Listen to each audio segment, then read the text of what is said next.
ஒன்றும் இல்லாத ஒரு ஆபிரகாம் அங்கே அந்த லோத்தை வந்து காப்பாற்றுறதுக்கு சோதோம் குமாராவில் ஒரு 10 பேர் இருந்தால் கூட அழிக்க மாட்டிங்களா, அழிக்க மாட்டேன்னு சொல்கிறார். ஸோ கடவுள் ஒரு செய்ய வேண்டிய தீமையை அவருக்கு பிடிச்ச ஒருத்தர், ஒரு நேர்மையாளர், ஒரு பரிசுத்தமானவர், அவரை விசுவசிக்கக்கூடிய ஒரு மனிதர் கேட்டுக்கொண்டதுனால ஒரு நகரத்தையே அழிக்காமல் அவரால் நிறுத்த முடியும்னா, ஒரு பெரிய நகரம், அதில் எத்தனை பேர், எவ்வளோ கொடூரமான பாவிகள்.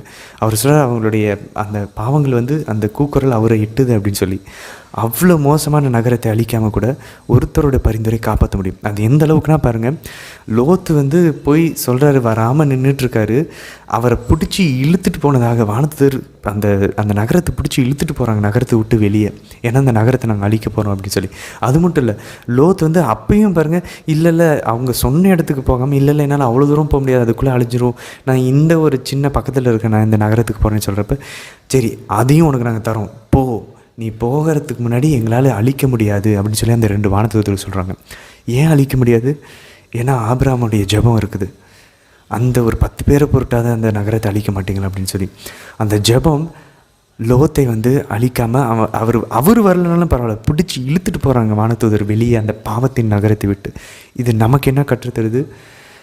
நம்ம மற்றவர்களுக்காக ஜெபிக்கும் போது அவர்கள் பாவத்திலே இருந்தாலும் வெளியே வரத்துக்கு பிடிக்கலனாலும் கடவுள் தம் வானதூதரை அனுப்பி அவங்களை பாவத்திலிருந்து, அந்த பாவத்தின் நகரத்துலேருந்து வெளியே இழுத்துட்டு போக வைப்பார். இது நமக்கும் கூட.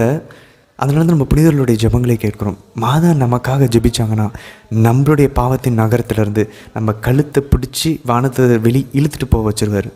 மாதாவுடைய ஜெபம் வல்லமையானது. ஆபிரகாமுடைய ஜெபம் இவ்வளோ செய்யும்னா மாதாவுடைய ஜெபம் அதை கேட்டு ஆண்டவர் இயேசு எவ்வளோ செய்வார்.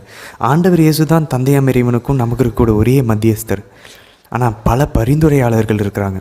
மீடியேட்டர் ஒருத்தர் தான், இன்டர்செசர் பல பேர் இருக்காங்க. எல்லா புனிதர்களும், நம்மளுடைய அக்கா, அண்ணன், தங்கச்சிங்க, நம்மளாம் ஒரே உடல், கிறிஸ்துவின் உடலாக ஒரே திருச்சபையாக இருக்கிறோம். அதனால் புனிதர்களுடைய ஜெபமும் குறிப்பாக மாதாவுடைய ஜெபமும் நம்மளுடைய சோதோம் குமராவிலிருந்து நம்மை வெளியே எடுத்துக்கொண்டு போய் நம்மளை விடுதலை செய்வதற்கு வல்லமையானது.